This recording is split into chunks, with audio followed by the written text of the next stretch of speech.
नमस्कार बच्चों, कैसे हैं आप सब। आशा करती हूँ आप सभी अच्छे होंगे, स्वस्थ होंगे, खुश होंगे और अपनी पढ़ाई भी अच्छे से कर रहे होंगे। तो जैसा कि आप सभी जानते हैं, मैं हूँ आपकी हिंदी की अध्यापिका और स्वागत करती हूँ आप सभी का आईसीटी वर्चुअल क्लासरूम में।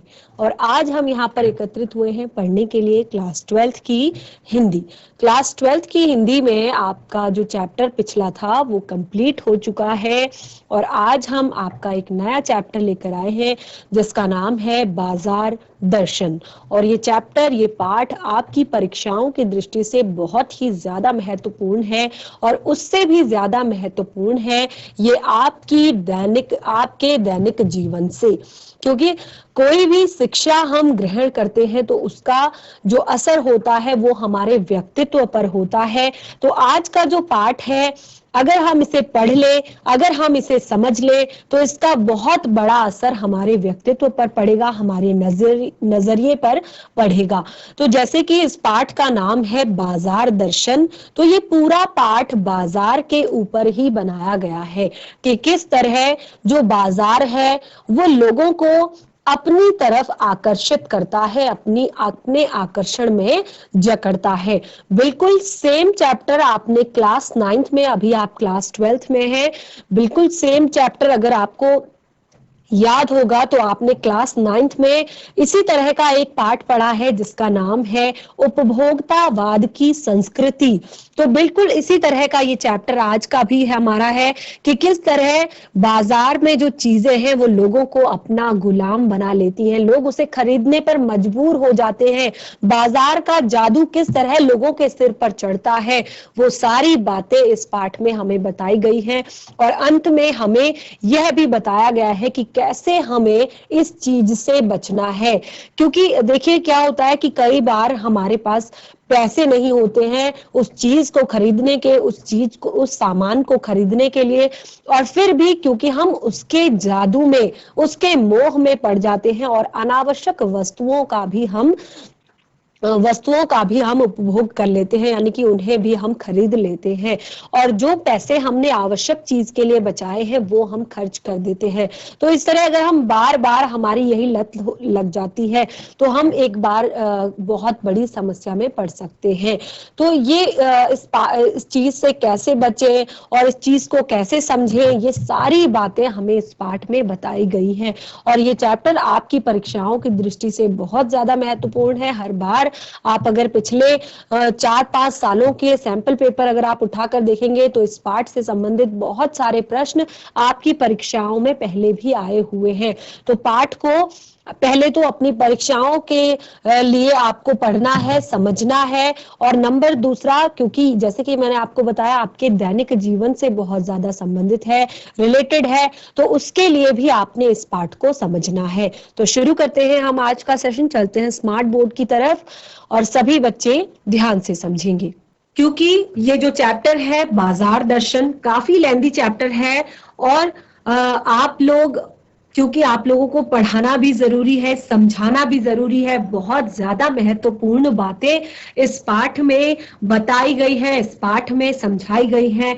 तो हम इस पाठ का सारांश, यानी कि जो कुछ मुख्य बातें इस पाठ में लिखी हुई हैं उन बातों को इस चैप्टर में, इस पाठ में यहाँ पर पढ़ेंगे, यानी कि इस पाठ का सारांश हम पढ़ेंगे। तो आप सभी बच्चे, क्योंकि केवल मुख्य बातें हम पढ़ रहे हैं, तो एक एक चीज को बिल्कुल ध्यानपूर्वक सुनने का, समझने का प्रयास कीजिएगा। शुरू करते हैं चैप्टर। बाजार दर्शन जैनेन्द्र कुमार जी द्वारा लिखित एक प्रसिद्ध निबंध है। बहुत सारी चीजें मैंने आपको आपके पहले भी आपको जब मैं चैप्टर पढ़ाती हूँ तो बहुत सारा मैंने बताया हुआ है कि जब हम चैप्टर को पढ़ते हैं तो हमारी हिंदी में कई विधाओं में जो हमारे पाठ हैं वो लिखे रहते हैं। तो गद्य विधा में ये एक निबंध विधा में लिखा हुआ पाठ है जिसका नाम है बाजार दर्शन। तो इसमें जैनेन्द्र कुमार जी ने उपभोक्तावाद एवं बाजारवाद में खुलकर अपने दिल की बात रखी है, क्योंकि अक्सर इन चीजों पर कोई नहीं बोलता, लेकिन जैनेन्द्र कुमार जी द्वारा यहाँ पर उपभोक्तावाद और बाजारवाद पर अपने मन की बात को खुलकर रखा है। लेखक कहते हैं कि बाजार का आकर्षण ऐसा है कि व्यक्ति अपना संयम खो देता है। बाजार का जो आकर्षण होता है, बाजार का जो की जो जगमगाहट होती है वो इस तरह होती है कि व्यक्ति अपना संयम खो देता है, अपने आप को कंट्रोल में रख नहीं पाता और कई बार क्या होता है वो गैर जरूरी चीजें भी खरीद लेता है। भले ही बाद में उसे इस बात का एहसास होता है कि उसने बाजार की चकाचौंध से आकर्षित होकर गैर जरूरी चीजें खरीद ली हैं। कई बार, जैसे कि मैंने अभी आपको बताया कि कई बार ऐसा होता है कि हम लेने कुछ और गए होते हैं और हम एक लिमिट के हमारे पास उस चीज के लिए हम अपना धन लेकर गए होते हैं, लेकिन क्या होता है कि हम अनावश्यक वस्तुओं को भी खरीद लेते हैं। उस टाइम पे वो हमें बहुत ज्यादा लुभावनी लगती है, लेकिन जब वो कुछ दिन घर में पड़ी रहती है, किसी काम नहीं आती या फिर बहुत कम समय के लिए यूजफुल होती है, तो वो हमें अनावश्यक लगने लगती है। तो लेखक कहते हैं कि उपभोक्तावाद और बाजारवाद की संस्कृति जिस तरह हर रोज फल फूल रही है और उसने जिस तरह से लोगों के बीच अपनी जबरदस्त पकड़ बनाई है, वह समाज और व्यक्ति दोनों के लिए अच्छा नहीं है। आपने, जैसे कि मैं आपको बता रही हूं कि आपने क्लास 9th में आपका चैप्टर 1 था हिंदी में, उसमें उपभोक्तावाद की संस्कृति, तो क्या किस तरह ये उपभोक्तावाद की संस्कृति समय के साथ परिवर्तित हुई है और किस तरह ये लोगों को अपने जाल में फंसा रही है और किस तरह इससे व्यक्तियों को, लोगों को, समाज को नुकसान हो रहा है, ये सारी बातें उस पाठ में हमें बताई गई है। तो यहाँ पर भी यही डिस्कशन, यही बातें लेखक करते हैं कि जो उपभोक्तावाद और बाजारवाद की जो संस्कृति है वो जिस तरह से रोज नए नए इसमें चेंजेस आ रहे हैं, रोज नई नई तरह से ये बदल रही है, ये इसी कारण, क्योंकि ये चकाचौंध से भरी हुई है, ये जगमगाहट से भरी हुई है, तो इससे लोग क्या होते हैं, इसकी तरफ आकर्षित होते हैं और ये चीज समाज और व्यक्ति दोनों के लिए अच्छी नहीं है। लेखक कहते हैं कि बाजार की सार्थकता इसी में है कि वो लोगों को उसकी जरूरत का सामान उपलब्ध कराए। देखिए, बाजार कहां तक सार्थक है? बाजार यहां तक सार्थक है कि वो लोगों को उनकी जरूरत का सामान पहुंचाए, उनकी जरूरत का सामान दे। अपनी इस बात को वे अपने 2 मित्रों और एक पड़ोसी का उदाहरण देकर समझाते हैं। इस पाठ में लेखक अपनी इस बात को कि बाजार की सार्थकता, बाजार कहां तक सार्थक है, कहां तक सही है, इस बात की सार्थकता को वो लेखक जो है वो अपने 2 मित्रों और एक पड़ोसी का उदाहरण देकर आप लोगों को समझाने का प्रयास कर रहे हैं कि बाजार उतने तक ही सार्थक है कि वो लोगों को उनकी जरूरत का सामान उपलब्ध कराए, जो उनको जरूरी है उसका सामान उपलब्ध कराए।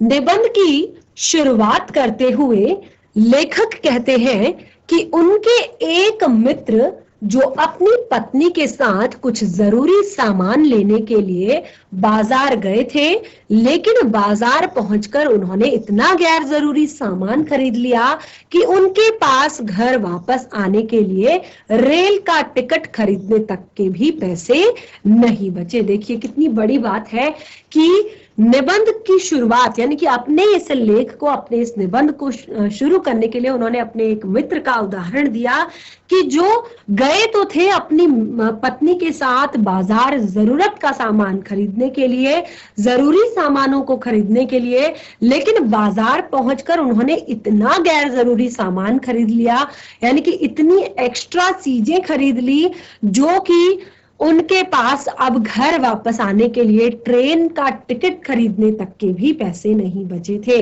और इस घटना पर विचार रखते हुए कहते हैं, यानी कि वो अपने विचार रखते हुए कहते हैं कि पैसा ही पावर है, क्योंकि आज पैसे से सही सब कुछ, पैसे से ही सब कुछ खरीदा जा सकता है। अब यहाँ पर लेखक कहते हैं कि पैसे से ही सब कुछ खरीदा जा सकता है आज के समय में। लेखक कहते हैं कि पैसों में परचेजिंग पावर यानी कि खरीदने की शक्ति है। परचेजिंग पावर, पैसे में परचेजिंग पावर है और कुछ लोग परचेजिंग पावर के हिसाब से ही सामान खरीदते हैं। कुछ लोग जो है वो अपनी परचेजिंग पावर यानी कि जितना उनके पास पैसा है उसी के हिसाब से सामान खरीदते हैं।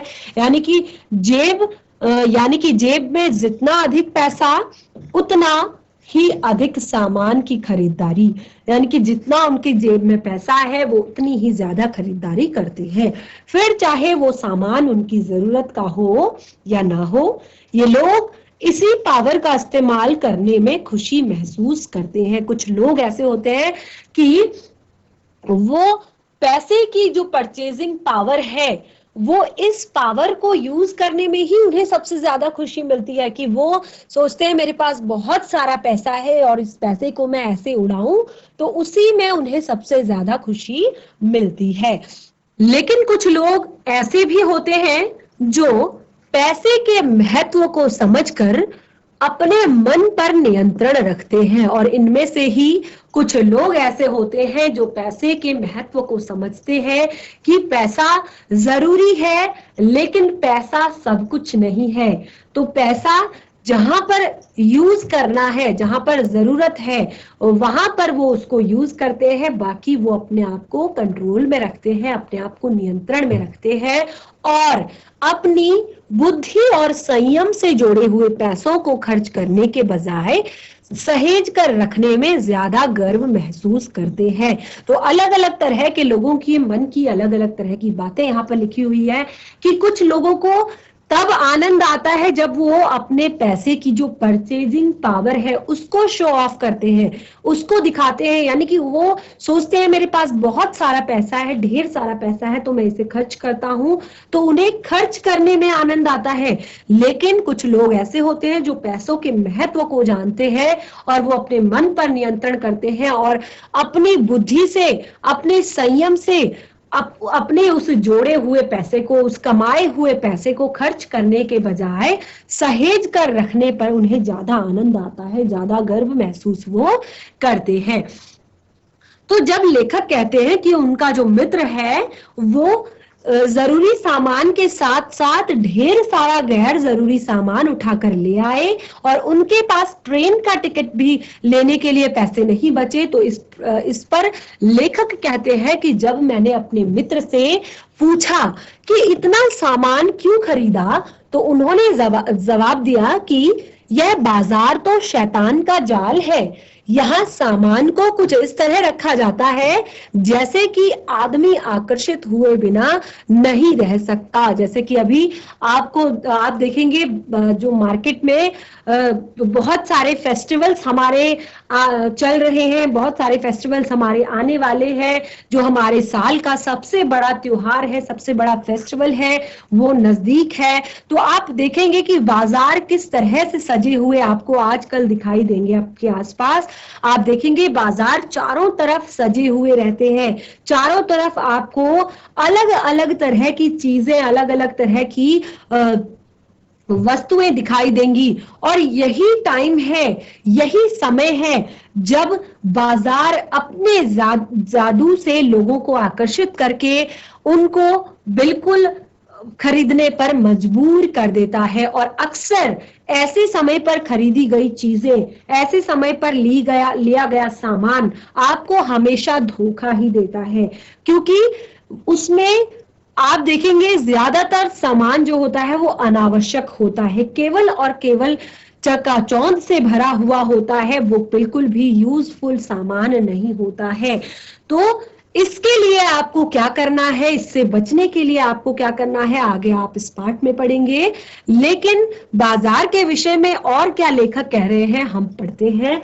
लेखक कहते हैं कि बाजार सबको मूक आमंत्रित करता है, उसको तो काम है ग्राहकों को आकर्षित करना। बाजार में खड़ा व्यक्ति आकर्षित तरीके से रखे हुए सामान को देखता है तो फिर उसके मन में उस सामान को लेने की तीव्र इच्छा हो जाती है। तो लेखक कहते हैं कि बाजार जो है वो सबको मूक आमंत्रण देता है। यानी कि जब आप बाजार में जाते हैं, अगर आप बाजार में रोड साइड खड़े हो जाएं, जब आप देखेंगे चारों तरफ दुकानें सजी हुई है, बहुत सारी चीजें, कहीं पर शूज है, कहीं पर आपकी अच्छी अच्छी ड्रेसेस है, कहीं पर घर का सामान है, कहीं पर डेकोरेशन का सामान है, कहीं पर कैसा सामान है, कहीं पर कैसा सामान है, तो क्या होता है कि वो बाजार आपको मूक आमंत्रित कर रहा है। यानी कि वो कभी भी आपको आवाज लगाकर नहीं बुलाता, आ जाओ मुझे खरीद लो, आ जाओ मुझे खरीद लो, लेकिन उसकी जो चमक है, उसकी जो चकाचौंध है, वो आपको अपनी तरफ आकर्षित करती है। और बाजार में खड़ा व्यक्ति इस तरह से आकर्षित होकर सामान को देखता है कि उसका मन फिर उस सामान को लेने के लिए तीव्र इच्छा उसकी जग जाती है। और अगर सबसे बड़ी बात है कि और अगर उसके पास परचेजिंग पावर है, परचेजिंग पावर क्या है? पैसा। तो अगर उसके पास परचेजिंग पावर है तो फिर तो वह बाजार की गिरफ्त में आ ही जाएगा एक बार के लिए। वह व्यक्ति जिसके पास पैसा नहीं होगा, वह एक बार के लिए साइड हो सकता है, अपने मन को नियंत्रित कर सकता है, अपने आप को कंट्रोल कर सकता है। लेकिन अगर ऐसा व्यक्ति जिसके पास परचेजिंग पावर भी है, यानी कि उसके जेब में कुछ पैसा भी है, तो फिर तो वो बाजार की गिरफ्त में आए बिना नहीं रह सकता।